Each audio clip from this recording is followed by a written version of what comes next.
Welcome to the Security Operative Podcast. This is Tony O'Brien of Security Operative Consultancy Services, here to share with you my perspectives from the world of security and risk management. Enjoy the episode. Hello and welcome to episode number 36 of the Security Operative Podcast, the show where we talk all things security risk management. Tony O'Brien here from SOCS, and this week I want to talk to you about, I suppose, a bit of a what would you say, a bit of a niche subject, I suppose. I want to talk about routines and habits, something that's come up in conversation over the last couple of weeks. So it's actually been, let me just check my date here on the phone next to me. It has actually been almost 2 weeks since we released the last podcast, so I'm a little bit behind. And I also had some interviews lined up that I have done but not put out yet. And that's simply just been a time constraint for us. We've been incredibly busy over the last probably 4 weeks or so. Got a couple of different projects on the go, working with a couple of really strong teams on protective services and intelligence products. And then we also have some interesting consultancy projects on the go with regards to policy, procedure, and a number of audits coming up as well. So it's been really busy. So unfortunately, I haven't got the chance to edit some of the guests, send it to them to approve before we put it out, and then put them out. So I'm afraid you're going to have to listen to me for another short episode. But like I said to you, I wanted to talk to you a little bit about habits and routines in the security industry. And where this topic is kind of coming from, I suppose, I had a conversation with an employee of a client very recently, we'll call them. So it's actually a vendor for a client. And he spoke about routine for security. And he said that, routine is the enemy of security. He'd heard this phrase, routine is the enemy of security.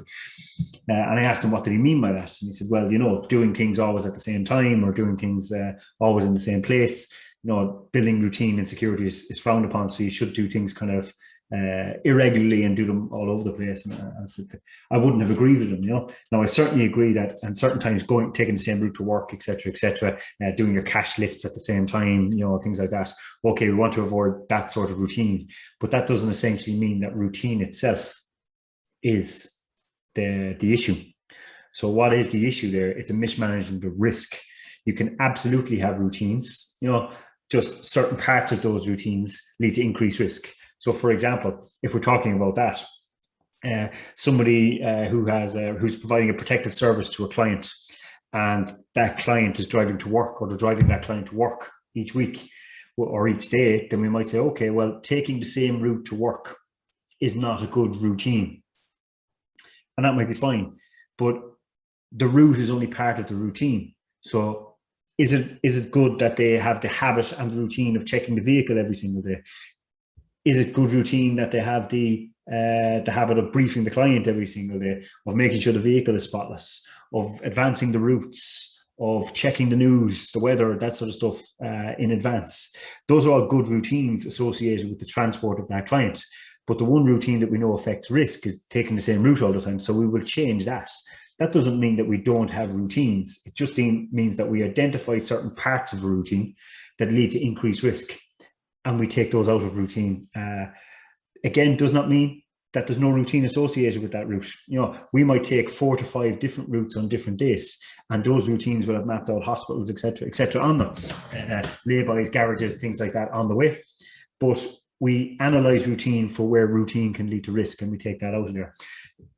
I would say when it comes to routine and habit, that routine and habit are very positive things for security professionals to build. Building good routine and good habits in certain aspects, but also looking at your routines and your habits and seeing, well, where do those routines and habits lead to increased risk? So routines around personal appearance, routines around personal fitness and condition that you keep yourselves in, routines around mental conditioning and resilience that you keep yourself in, routines around your equipment, routines again around your work protocols, systems and checklists that you might have internally, or you might have documented and written down. They're all really important things to have. Habits that you build up around how you do things and why you do them. But I think in addition to having those good routines and good habits, is we also have to sometimes look and reflect on our routines and habits and say, okay, the routines and habits that I have, what value are they adding to me? And is there any part of that routine that is increasing risk to me, my client, my objectives? And that's a very important one. And that certainly does happen, from time to time, that inadvertently to yourself, you would have picked up a routine that brings value to you, but is also, I suppose, increasing risk in certain instances as well. So it's important that even with our routines that we build that kind of self-awareness. How could that come in? Well, we talk about when we're building skills and building habits in training. We often talk about a system called EDICT. I don't know if you've ever come to it before. It's EDICT, I think is the spell of it.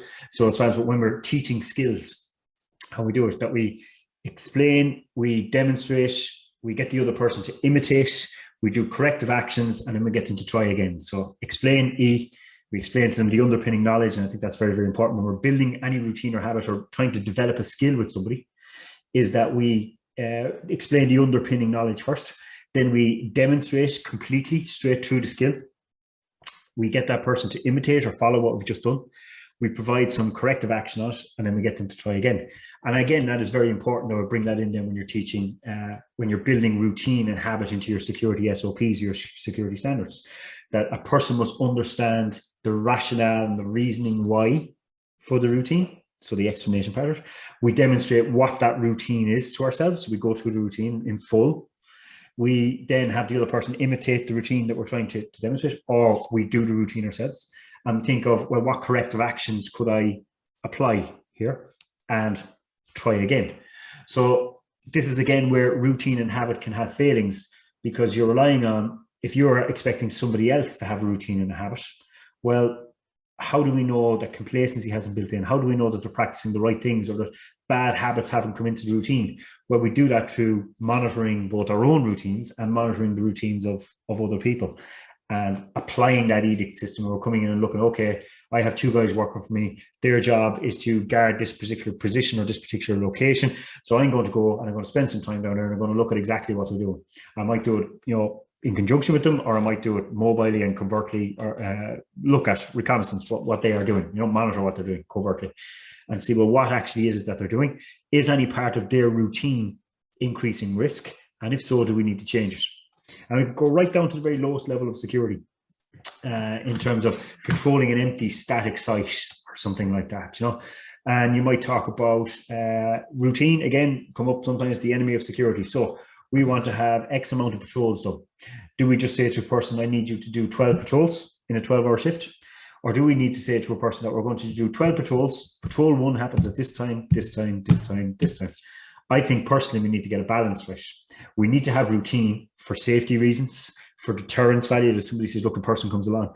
But on top of that routine, we need to throw in irregularity, but not unplanned irregularity. The irregularity has to add value. And even with those unplanned patrols, so I might say, okay, I want you to do 9 patrols at these specific 9 times and 3 irregular patrols. That in itself is a routine. Giving them the time and then say 3 more, I'm not going to tell you when, but routinely. And within that routine, I want you to apply these routines. When you're doing each patrol, I want you to check here, here, and here. I want you to carry this equipment. I want you to do it in this way. I want you to take this route. On your irregular patrols, you can go outside of that, but I still want you to have the safety in place, the risk assessment in place. So go back to the original statement, routine, the enemy of security. I don't believe in it. I believe that routine, habit building, and the discipline of applying a routine are essential functions of a good security operation. But within that routine, we have to analyze and recognize, well, where is the risk associated with it?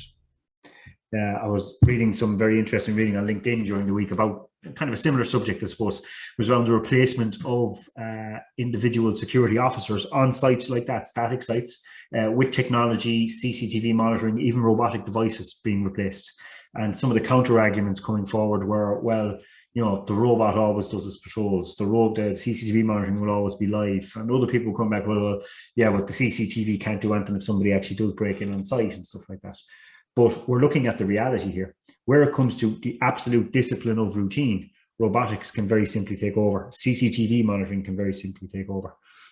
And that reduces the risk of complacency and somebody coming in outside of those patrol times. It absolutely does. But what are we missing out with that? And I'm not saying this is a selling point for either end of things. But what we're missing out in that, I suppose, is, well, we can have irregular, timed, but still disciplined patrols and responses to security incidents on that site, and they will have a structured response to them. So while they might replace certain elements, they will never replace the whole. So back to your original point of routines being bad. Routines are not bad. Increasing risk because of your routine is bad. How do we control or mitigate that? We control or mitigate that through self-awareness and teaching people about risk assessment and risk management. Routine is good, but within that, you could increase risk in this way. So what do we need to do? Analyze it, look at a routine. Where is it causing or increasing risk? How do I address that? Do I need to change the timing of my routine, the spacing of my routine, the person doing the routine, the equipment I use on certain occasions to decrease risk? And that's it. So next week, I'll be out within the week this time with the next one. Hopefully I'll have time to edit one of the guest episodes. If not, I'll just come on and do a rant about something else. But until next week, thank you very much for your time. And I'll see you guys on the next episode. Thank you for listening to the Security Operative Podcast. We hope you enjoyed the show and got some value. If you'd like to follow more of our activity, you can find us on any of our social channels at Security Operative Consultancy Services. See you next time.